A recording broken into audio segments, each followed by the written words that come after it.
মকর রাশির দ্বিতীয় ঘর যেটা হচ্ছে কুম্ভ রাশি, এই কুম্ভ রাশিতে কেতু যদি অবস্থান করে কি রকম প্রভাব দিবে মকর রাশিকে, এ বিষয়ে আজকে তুলে ধরবো।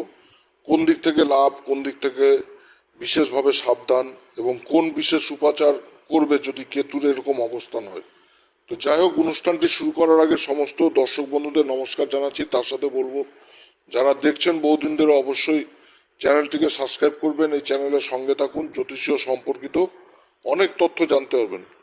তবে আমি কোনো রকম ভাবে কোনো দর্শক বন্ধুকে বিভ্রান্ত করার চেষ্টা করছি না। এটা গ্রহদের গোচরের উপরই আলোচনা করা হচ্ছে।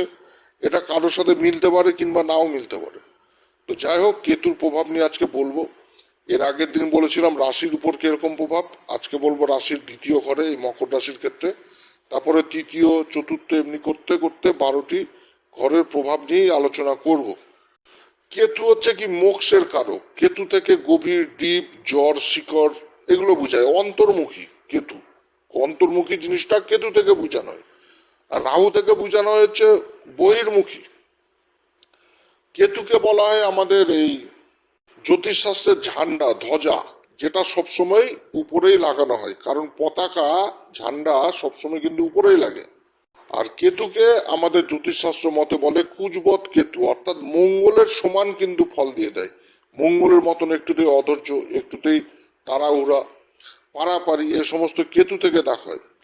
কেতু হচ্ছে আবার গুরুর শিষ্য এবং গুরুবৎ দৃষ্টি পায়। কারণ কেতুর তো মাথা নাই, ধর আছে। তো কেতুর তো অন্ধকার, এক কথায় বলতে গেলে। তাহলে তো কেতুর হাত ধরবে কে? তো দেবগুরু বৃহস্পতির জ্ঞানের আলোতে কেতু কিন্তু আলোকিত হয়, যার জন্য কেতুর সাথে গুরুর সম্পর্ক হয়ে গেছে শিষ্যের। রাহুর বিপরীতে কেতুর অবস্থান। কেতু সবসময় অন্তর্মুখী জিনিসকে বোঝায়, আর রাহু সবসময় বহির্মুখী জিনিসকে বোঝায়। তবে কেতু কিন্তু একটি ছায়া গ্রহ। এর প্রভাবকে বুঝতে গেলে, কেতুর প্রভাব বুঝতে গেলে, কেতু যে ঘরে অবস্থান করছে সেই ঘরের অধিপতিকে দেখতে হয় যে কিরকম অবস্থায় রয়েছে, এবং তারপর তো নক্ষত্রের বিচার রয়েছে, নক্ষত্রগুলোরও কথা বলতে হয়। আবার কেতুর সাথে কোনো গ্রহ অবস্থান করেছে নাকি সেই জিনিসটাও কিন্তু দেখতে হয়, কারণ কেতু ছায়া গ্রহ। মকর রাশির ক্ষেত্রে দ্বিতীয় ঘরটি হচ্ছে কুম্ভ রাশি, এবং এই দ্বিতীয় ঘরটি হচ্ছে কি আবার ধন সম্পত্তির ঘর, যেটা আমাদের সেভিংস, তার সাথে আত্মীয় স্বজনদের ঘর, মুখের বাণীর ঘর, খাওয়া দাওয়ার বিচার এই ঘর থেকে করা হয়।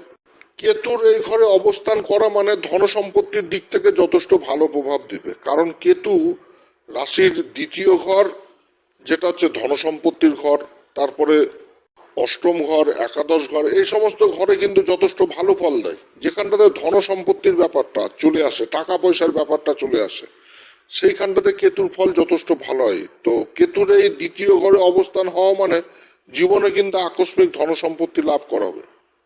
তো যাই হোক, কুম্ভ রাশিতে কেতু অবস্থান করছে, তার দৃষ্টিগুলো যে প্রভাব সেটা পড়বে হচ্ছে ষষ্ঠ ঘরে পড়বে, এবং তার সাথে সপ্তম ঘর যেটা হচ্ছে বৃশ্চিক রাশি, বৃশ্চিক রাশি হচ্ছে সিংহ রাশি, এই ঘরে পড়বে, এবং তার সাথে পড়বে হচ্ছে কর্মের ঘরে পড়বে।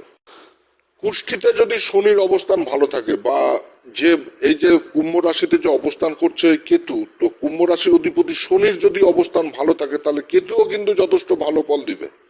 কেতুর যে দৃষ্টিগুলো যে প্রভাব থাকছে, যে ষষ্ঠ ঘরে রোগ রিপুটিনের দিক থেকেও যথেষ্ট সহায়ক হবে কেতুর এই অবস্থানে। তারপরে অষ্টম ঘরটা বিশেষভাবে প্রভাবিত হবে, জীবনে আকস্মিক ধন সম্পত্তি লাভ করাবে, পৈতৃক সম্পত্তি লাভ করাবে। আবার কর্মক্ষেত্রে যে পরিবর্তনটা হবে, সেই পরিবর্তনটা আবার মন চাই হবে, যে মানে পরিবর্তন।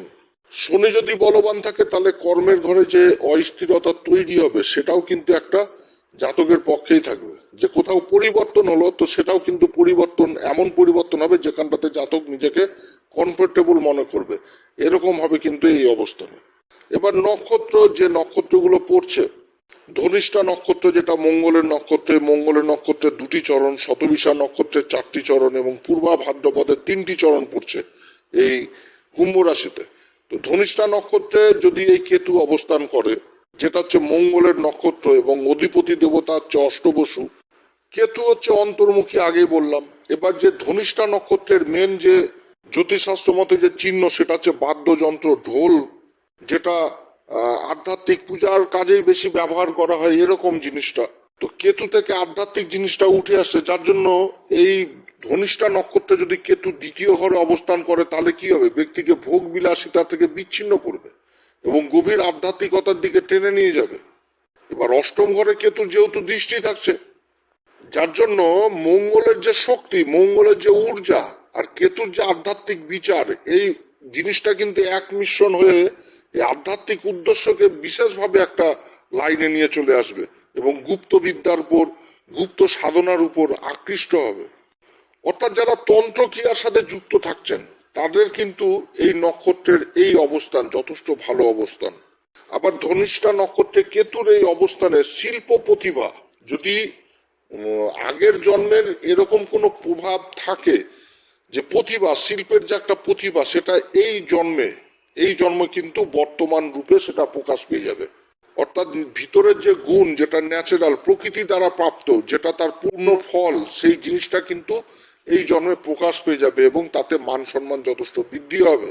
এছাড়া কেতু এই ধনিষ্ঠা নক্ষত্রে, যেটা মঙ্গলের নক্ষত্রে, এই নক্ষত্রে অবস্থান করলে আবার কাজের ক্ষেত্রে যারা গোপন কাজের সাথে যুক্ত রয়েছেন, গোয়েন্দা, গোপন গবেষণা বা আধ্যাত্মিক, এই সমস্ত দিকে বিশেষভাবে রুচি থাকবে। এবং ভূমি সংক্রান্ত যে কাজগুলো, যেটা হচ্ছে মাটির নিচে, যেরকম খনিজ পদার্থ হোক বা পেট্রোলিয়াম পদার্থ হোক বা প্রত্নতাত্ত্বিক বিদ্যা হোক, যেটা মাটি খুঁড়ে কিছু কিছু জিনিস আবিষ্কার হওয়া, যেটা মাটির তলে পড়ে রয়েছে, এই সমস্ত কাজেও কিন্তু যথেষ্ট উন্নতির যোগ থাকে। তবে এই নক্ষত্রে থাকলেও কিন্তু পরিবর্তন জিনিসটা যথেষ্ট হয় কর্মক্ষেত্রে, অর্থাৎ কর্মসূত্রে পরিবর্তন জিনিসটা লাগাতার হয়। আবার শতবিশা নক্ষত্র, যেটা হচ্ছে রাহুল নক্ষত্র, অধিপতি দেবতা বরুণ দেব, এই নক্ষত্র আবার কেতু যদি দ্বিতীয় ঘরে অবস্থান করে তো ধন সম্পত্তির জন্য ঠিক রয়েছে। টাকা পয়সা, ধন সম্পত্তি, আকস্মিক অর্থ, এই সমস্ত জীবনে অবশ্যই লাভ করাবে। শত্রুদের দিক থেকেও বিশেষ পরাজিত করবে, শত্রুদেরকে তীক্ষ্ণ বুদ্ধি সম্পন্ন করাবে। শত্রুদের যে মূল যে দুর্বল জায়গাটা, সেই জায়গাটাকে অতি সহজে চিনতে পারবে এবং সেইভাবে কাহিল করার চেষ্টা করবে এবং তাতে জয়ী হবে। তবে কেতু আবার এই নক্ষত্রে থাকলে আধ্যাত্মিক চর্চাও হবে, তন্ত্র সাধনাও হবে, জ্যোতিষ জিনিসটা ভালো বুঝতে পারবে, আয়ুর্বেদিক ট্রিটমেন্ট, এই সমস্ত দিক থেকেও যথেষ্ট খুব আকৃষ্ট হবে এই সমস্ত বিদ্যাতে। আবার এই নক্ষত্রে অবস্থান কেতুর এই নক্ষত্র অবস্থান সামাজিক দিক থেকেও কিন্তু আবার বিচ্ছিন্ন তৈরি করে দিবে, বন্ধু সমাজ থেকে নিজেকে কিন্তু আলাদা করে দিবে। যে আত্মীয় স্বজন হোক বা বন্ধু বান্ধব, এদের সাথে মিলামেশা ভালো লাগবে না, একাত্মবোধ খুবই বহন করে। এবং কেউ যদি কোনো রকম কোনো কথা বলে দেয়, সেটাতে কিন্তু একটা হার্ড হয়ে যাওয়া, যে দুঃখ প্রকাশ, দুঃখ পেয়ে গেল, ওটা নিয়ে চলবে কিছুদিন, এরকমও কিন্তু তৈরি হয়। এটাই হচ্ছে শতবিশা নক্ষত্রে কেতু যখন অবস্থান করে তার মাইনাস দিক, খুব মানে অন্তর্মুখী হয়ে যায়, এক কথায় ডিপ্রেশনের শিকার হয়ে যায়, এটা কিন্তু এর মাইনাস দিক। এবং ভালো দিকটা হচ্ছে কি, যে সত্য মিথ্যা এই জিনিসটাকে খুব সহজে বুঝতে পারে, ছল চাতুরি জিনিসটাকে বুঝতে পারে, জীবনে চট করে বুঝে নেয়। এই নক্ষত্রের জাতক জাতিকারা যারা গভীর বিদ্যার সাথে যুক্ত রয়েছেন, যারা গবেষণার কাজে যুক্ত রয়েছেন, কোনো বিষয়ের উপর গভীর রিসার্চ করছেন, তাদের জন্য আবার এই নক্ষত্রে যথেষ্ট ভালো।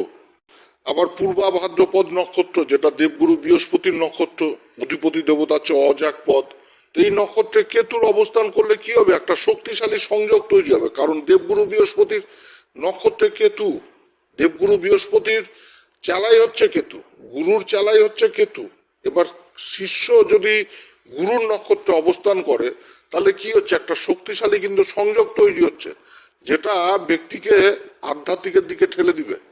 অর্থাৎ দ্বিতীয় ঘরে যদি অবস্থান করে কেতু এই নক্ষত্রে কুম্ভ রাশিতে, তো শনি তো কর্ম করাবে, শনি তো ধর্মের পথ, ধর্ম কর্ম, শনি থেকে ন্যায় জিনিসটা উঠে আসে, তাহলে কেতু এখানটাতে বিশেষভাবে প্রভাবিত হয়ে যাবে। এবং এই নক্ষত্রের জাতক জাতিকারা যারা মোটিভেশন স্পিকার, তারপরে যারা ধর্মের কথা প্রচার করছেন, যারা ধর্মের সাথে জুড়ে রয়েছেন, যারা ধর্মের কথা প্রচার করে বেড়াচ্ছেন যেখানে সেখানে, তাদের জন্য এই নক্ষত্র যথেষ্ট ভালো। অর্থাৎ এতটাই অন্তর্মুখী করে তুলবে যে বারবার এই কোশ্চেনটাই জিজ্ঞাসা হবে যে আমি কে, আমি কি কারণে এসেছি পৃথিবীর বুকে, এই জিনিসটা চলে আসবে, যে আমাকে সৃষ্টি কেউ করেছে, আমার শান্তি সেই জায়গায়, যে সেই পরমেশ্বরের চরণেই আমার শান্তি, এই জিনিসটা কিন্তু উঠে আসে এই পূর্বা ভাদ্রপদ নক্ষত্রে কেতুর অবস্থানে। এই সমস্ত প্রশ্নের উত্তর খুঁজতেই একটা আধ্যাত্মিক জগতের মধ্যে প্রবেশ করে ফেলে। তো কেতুর এই অবস্থানে গুরুবিদ্যা, জ্যোতিষ, তন্ত্র সাধনা, দার্শনিক গবেষণার ক্ষেত্রে যথেষ্ট মানে অন্যরকম চিন্তাধারা চলে আসে। বৈরাগ্য জিনিসটা অতি সহজে চলে আসে। এমন হয়ে যায় যে নিজেদের আত্মীয় স্বজন, সংসারকে ত্যাগ করতেও কিন্তু প্রস্তুত হয়ে যায়। অর্থাৎ ধন সম্পত্তি, টাকা পয়সা থেকেও কিছু মনে হয় না, মনে হবে যে সেই ঈশ্বর ভক্তিতে বিলীন হয়ে যায়। কেউ কেউ আবার এই নক্ষত্রে বহু জাতক জাতিকাদের মধ্যে অনেকেই কিন্তু সংসার পরিত্যাগ করে সাধনার দিকে মন চলে যায়। সিক্স সেন্স জিনিসটা এত সুন্দর কাজ করে যে এরা মানে স্বপ্ন দর্শন, যে ভবিষ্যৎ দর্শন করে ফেলে স্বপ্নের মাধ্যমে, যে আগামী দিনে এটা ঘটতে যাচ্ছে, এরকম হয়ে যায়। কিন্তু এদের কথা কেউ আবার বিশ্বাস করে, নাও করতে পারে, কিন্তু এই জিনিসগুলো ঘটে। যে অ্যাডভান্স কিছু ঘটবে সেটা কিন্তু বুঝতে পারে। এই নক্ষত্রে কেতুর অবস্থান হওয়া মানে যদি নিজেকে ঠিক মতন সাধনার মধ্যে লিপ্ত করে ফেলে, তাহলে কিন্তু এরাই জীবনের মুক্তির পথ মানুষকে দেখায়, যে পথে চললে জীবনের সেই অন্তিম জায়গাটাতে পৌঁছানো যাবে, যে জায়গাটা হবে সদা সত্য এবং পবিত্র। এটাও তো সব থেকে বড় পাওয়া। এই পূর্বা ভাদ্রপদ নক্ষত্রে কেতুর অবস্থান মানুষের জীবনকে সম্পূর্ণভাবে পরিবর্তন করে ফেলে। ঈশ্বরের প্রতি ধ্যান, কর্ম, সবকিছু ঈশ্বরের প্রতি মানে নিজেকে দিয়ে দিতে পারলে বাঁচে, এরকম অবস্থা হয়ে যায় পূর্বা ভাদ্রপদ নক্ষত্রে কেতুর অবস্থানে। এতটা অন্তর্মুখী করে ফেলে যে মানে নিজেকে পারলে অন্ধকারে ডুবিয়ে রেখে সেখানে ঈশ্বরের সাধনা করা, এরকমই কিন্তু নেশা, মানে ঈশ্বরের নেশাগ্রস্ত হয়ে যায়, এরকম জিনিসটা হয়ে যায়। যে কোথায় ঈশ্বর, কোথায় সেই আসল সত্য, কোথায় তার খোঁজে কিন্তু মানে পাগল হয়ে যায়, এরকম জিনিসটা উঠে আসে এই পূর্বা ভাদ্রপদ নক্ষত্রে কেতুর অবস্থান। অর্থ করি, টাকা পয়সা কিচ্ছু নিজের মনে হয় না, শুধু মনে হয়ে যায় ঈশ্বরের প্রতি ভক্তি, সাধনা ইত্যাদি। তো যাই হোক, কেতুর এরকম প্রভাব থাকে এই দ্বিতীয় ঘরে কুম্ভ রাশিতে, মকর রাশির ক্ষেত্রে। ধন সম্পত্তির দিক থেকে তো যথেষ্ট ভালো। আর যে সমস্ত জিনিসগুলো তুলে ধরলাম, কেতু থেকে অন্তর্মুখী জিনিসটাকে বুঝায়, আধ্যাত্মিক কিছু না কিছু জুড়ে থাকবে। তিনটি নক্ষত্রের ক্ষেত্রে থাকবে, কম আর বেশি। বেশি হয়ে যাচ্ছে কোথায়? বেশি আছে পূর্বা ভাদ্রপদ নক্ষত্রে, কারণ এটা গুরুর নক্ষত্র, এখানটাতে বেশি হয়ে গেল। তারপরে ধনিষ্ঠা নক্ষত্র, ধনিষ্ঠা নক্ষত্রেও কিছুটা এরকম হলো। শতভিষা নক্ষত্র, রাহুর নক্ষত্র। কেতু এই নক্ষত্রে এই রাশিতে অবস্থান করলে কুম্ভ রাশির ক্ষেত্রে, তাহলে কোন উপাচার করবে এই সময়? মানে যাদের জন্মকুষ্ঠিতে কেতু এই অবস্থানে রয়েছে, অবশ্যই জীবনে গুরুর দীক্ষা নেওয়া উচিত। নিজেকে আধ্যাত্মিকের মধ্যে, ধর্মের পথে নিজেকে বেঁধে রাখা উচিত। মিথ্যা কথা বা মিথ্যাকে আশ্রয় কোনোভাবে দেওয়া উচিত না। বেশি করে ধর্মের পথ বা মন্দিরের কাজে নিজেকে নিযুক্ত করা। যে সমস্ত মন্দির পরিষ্কার পরিচ্ছন্ন না, সেই সমস্ত মন্দিরকে বেশি করে পরিষ্কার পরিচ্ছন্ন করা। যেখানটাতে আলো জ্বলছে না সেখানটাতে আলো জ্বালানো। যেটা ভগ্ন মন্দির, সেই মন্দিরগুলোকে ঠিক করা। মোট কথা মন্দিরের কাজে নিজেকে যেভাবে সেবা মানে নিযুক্ত করা আর কি, যে কিভাবে সেখানটাতে কোনো কাজের সাথে নিজেকে নিযুক্ত করা যাবে সেই কাজগুলো করা। এবং তার সাথে প্রত্যেক দিন হনুমান চল্লিশা, বজরং বাণ, শ্রীরাম সীতার প্রণাম মন্ত্র সহকারে পাঠ করা, এটা কিন্তু সব থেকে আগে উচিত। তো যাই হোক, এরকমই ফল দেয় কুম্ভ রাশির ক্ষেত্রে। মকর রাশির ক্ষেত্রে দ্বিতীয় ঘর কুম্ভ রাশিতে শনি কেতু অবস্থান করলে। যাই হোক, আপনারা সবাই ভালো থাকেন। এরপরে তৃতীয় পর্ব নিয়ে এসে আলোচনা করব। যদি এই পরামর্শ সত্যি ভালো লাগে তাহলে অবশ্যই চ্যানেলটি সাবস্ক্রাইব করবেন, লাইক করবেন। নমস্কার, ধন্যবাদ।